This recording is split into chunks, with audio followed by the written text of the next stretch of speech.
कल हमने बात करी थी कि सिकाई करने के लिए कहीं कोई दर्द वर्द में सिकाई करने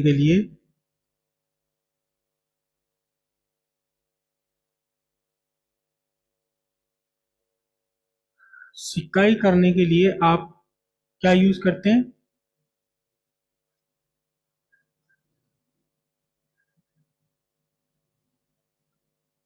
सिकाई करने के लिए या तो यूज करते हैं ईंट, और ईंट से बेहतर है पानी, सीधे सीधे पानी की बोतल। आप सिकाई करने के लिए कभी भी आयरन, लोहे का टुकड़ा यूज नहीं कर सकते, करेंगे ही नहीं उसे। क्यों? क्योंकि आयरन बहुत जल्दी ठंडा हो जाएगा अगर सेम टेम्परेचर तक आपने रहा। उसका रीजन क्या होता है? जो स्पेसिफिक हीट कैपेसिटी है आयरन की स्पेसिफिक हीट कैपेसिटी है 450 जूल पर केजी पर डिग्री सेल्सियस या केल्विन। इसका मीनिंग क्या हुआ? इसका मीनिंग ये हुआ, ये मैंने एग्जैक्ट वैल्यू लिखी है, अब मैं इमेजिनरी वैल्यू नहीं लिख रहा हूं। आपके पास आयरन है, कितना आयरन है? 1 kg। 20 डिग्री सेल्सियस तक का आयरन है आपके पास, 20 डिग्री सेल्सियस का टेम्परेचर है। आपने इस आयरन का टेम्परेचर, वही 1 kg आयरन है, इसका टेम्परेचर आप बढ़ाकर करना चाहते हैं कितना? 21 डिग्री सेल्सियस। तो आपको कितना हीट सप्लाई करनी पड़ेगी? हीट आपको देनी पड़ेगी कितनी? 450 जूल। इसके अगेंस्ट, इसके रिवर्स, इसका रेसिप्रोकल, अगर ये जो आयरन है एट 21 डिग्री सेल्सियस, अगर ये हीट अप होता है, अगर ये कूल डाउन होता है, कूल डाउन कितना? 20 डिग्री सेल्सियस तक कूल डाउन होता है, तो अपने अंदर से कितनी हीट बाहर निकालेगा? 450 जूल। 1 किलोग्राम का टुकड़ा 450 जूल। अगर आप टेम्परेचर राइज करना चाहते हैं तो पर केजी 450 जूल आपको देना पड़ेगा। अगर आप कूल डाउन करेंगे तो पर केजी, पर degree fall in temperature 450 joule ही अपने अंदर से बाहर निकालेगा हीट को। लेकिन वाटर की स्पेसिफिक हीट कैपेसिटी बहुत बड़ी है इसके कंपैरिजन में। Specific heat capacity of water बहुत बड़ी है। It is 4186 joule. 4186 जूल। इसका मीनिंग क्या हुआ? इसका मीनिंग ये हुआ कि आपके पास पानी है किसी बर्तन में, हम ये मान के चले कि बर्तन हीट नहीं ले रहा, सारा पानी, सारी हीट आप जो दे रहे हैं पानी को ही दे रहे हैं। तो आप अगर यहाँ हीट प्रोवाइड करें, कितनी हीट प्रोवाइड करें? 4186 जूल, तब जाकर के इसका टेम्परेचर कितना राइज होगा? 1 डिग्री सेल्सियस राइज होगा। और अगर आपके पास गर्म पानी है और उसका टेम्परेचर 1 डिग्री सेल्सियस अगर डाउन जाता है, तो वो अपने अंदर से कितनी हीट बाहर निकाल देगा? 4186 जूल बाहर निकालेगा, जो आपने दिया था उसे गर्म करने के लिए।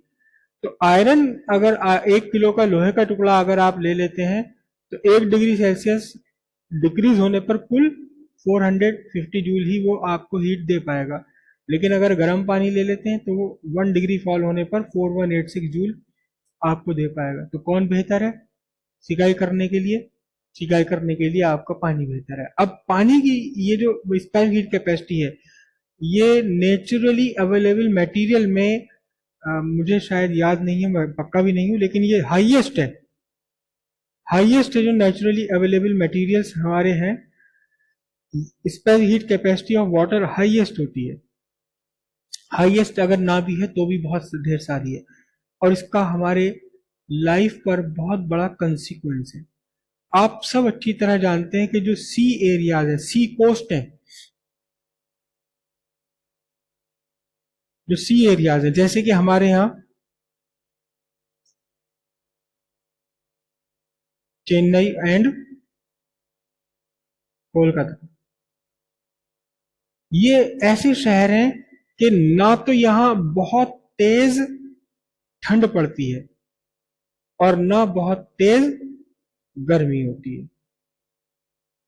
यहां जो क्लाइमेट है वो अक्सर मॉडरेट बना रहता है। टेम्परेचर बहुत ज्यादा डिक्रीज भी नहीं होता और टेम्परेचर बहुत ज्यादा राइज भी नहीं होता। जो कोस्टल एरियाज है, कहीं भी हो, हमारे देश में हो या कहीं भी है, जो सी लेवल पे, सी कोस्ट के आसपास बसावत है, वहां टेम्परेचर हमेशा मॉडरेट रहेगा। रीजन क्या है? रीजन है this large specific heat capacity of water. जो सी एरिया है, गर्मियों में ये समुद्र अपने अंदर बहुत सारी हीट एब्जॉर्ब कर लेता है, बहुत सारी हीट अपने अंदर एब्जॉर्ब कर लेता है, क्योंकि 1 किलो पानी को 1 डिग्री टेम्परेचर राइज करने के लिए 4186 जूल हीट चाहिए। बहुत बड़ी हीट है, अमाउंट ऑफ हीट है ये। गर्मी में इसने बहुत सारी हीट अपने अंदर एब्जॉर्ब कर ली, और जब जाड़े आए तो वही हीट क्या होगी, धीरे धीरे बाहर निकलती रहेगी, और समुद्र में उसके आसपास के जो भी एरियाज है वहां टेम्परेचर मॉडरेट ही बना रहेगा, वहां टेम्परेचर ठंडा नहीं होगा, ज्यादा ठंडा नहीं जाएगा। इसके अगेंस्ट जो आपका नॉर्मल मिट्टी है, नॉर्मल मिट्टी या हम कहें रेत, इसकी स्पेसिफिक हीट कैपेसिटी बहुत छोटी है, मुझे पक्का नहीं पता, लेकिन इनकी स्पेसिफिक हीट कैपेसिटी बहुत स्मॉल है। जिसकी स्पेसिफिक हीट कैपेसिटी कम है, उसे हीट देने पर उसका क्या होगा? आप ये बताओ, 1 किलो 1 किलो लोहे का टुकड़ा है आपके पास और 1 किलो पानी है। हम रफली ये कह देते हैं कि लोहे की स्पेसिफिक हीट कैपेसिटी 420 जूल पर केजी है और पानी की है 4200। रफली एक एस्टिमेट ले लिया। अगर 4200 जूल एनर्जी आप दोनों को दें, 1 किलो पानी को भी दें और 1 किलो लोहे को भी दें, तो दोनों पर उसका क्या इफेक्ट दिखाई देगा? 1 किलो पानी को भी आपने 4200 जूल एनर्जी दे दी और 1 किलो लोहे को भी आपने 4200 जूल एनर्जी दे दी, तो इस पर क्या इफेक्ट दिखाई देगा आपका? दोनों पर क्या इफेक्ट होगा? लोहे का टेम्परेचर 1 डिग्री सेल्सियस बढ़ जाएगा और पानी का इतना नहीं बढ़ पाएगा। अभी आप मिस्टेक कर रहे हैं, थोड़ा सा सही बोल रहे हैं लेकिन मिस्टेक कर रहे हैं। देखो, 1 kg आपके पास वाटर है, 4200 जूल आपने यहां एनर्जी दे दी, तो इसका टेम्परेचर अगर 20 था तो 20 से बढ़ करके 21 हो जाएगा वाटर का। लेकिन अगर आपके पास एक आयरन पीस है, आयरन पीस को आपने 4200 जूल एनर्जी दी, तो इसका टेम्परेचर 20 से बढ़ करके 28-29 हो जाएगा। 28-29 पे हो जाएगा। क्यों? क्योंकि इसे तो एक डिग्री बढ़ने के लिए, इसे 1 डिग्री बढ़ने के लिए कितना चाहिए? कुल 450 चाहिए। 450 आपने दिया, 1 डिग्री बढ़ गया, फिर 450 और दिया, फिर 1 डिग्री बढ़ गया, फिर 450 और दिया। फिर सीधी सी बात यह है कि जिसकी हीट कैपेसिटी कम है, उसे हीट देने पर वो बहुत ज्यादा गर्म हो जाएगा। जिसकी स्पेसिफिक हीट कैपेसिटी बड़ी है, उसको आप लार्ज अमाउंट ऑफ हीट देंगे तो भी उसका टेम्परेचर बहुत ज्यादा राइज नहीं करेगा। अब जो आपका मिट्टी या रेत है, इसकी स्पेसिफिक हीट कैपेसिटी बहुत कम है, तो रेगिस्तान में क्या होगा? जो दूर दूर तक जहां रेगिस्तान है, कुछ भी नहीं है, पानी नहीं है, वहां क्या होगा?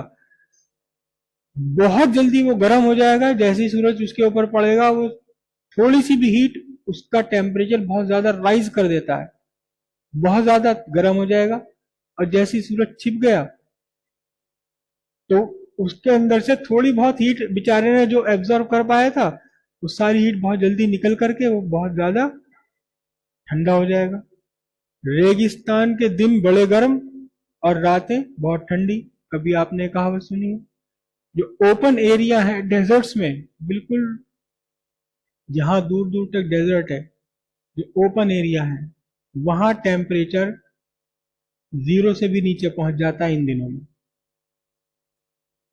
तो large specific heat capacity of water क्या करता है? क्लाइमेट मेंटेन रखता है हमारी। और क्योंकि अर्थ का एक बहुत बड़ा पार्ट वाटर से बना हुआ है, अगर ये इतना ढेर सारा पानी नहीं होता अर्थ पर, तो गर्मी में अर्थ बहुत ज्यादा गर्म हो जाया करती, ओवरऑल पूरी की पूरी अर्थ। अगर इतना ढेर सारा पानी नहीं होता तो थोड़ी सी हीट मिलती गर्मी के मौसम में, और टेम्परेचर जो अभी 40-45 पहुंचता, वो 80-85 पहुंच जाता। लाइफ सस्टेन नहीं हो पाती।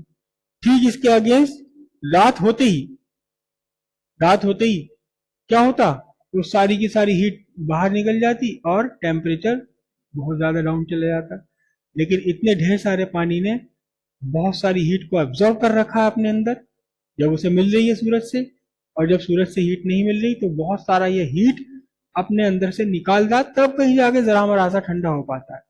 इसलिए पूरी की पूरी अर्थ का टेम्परेचर ना तो बहुत ज्यादा इंक्रीज होता और ना बहुत ज्यादा डाउन जाता। और स्पेशली जो कोस्टल एरियाज हैं, उन कोस्टल एरियाज में टेम्परेचर पूरे साल, लगभग लगभग पूरे साल मॉडरेट बना रहता, कांस्टेंट बना रहता, ना बहुत तेज ठंड पड़ती और ना वहां बहुत तेज जाड़े होते।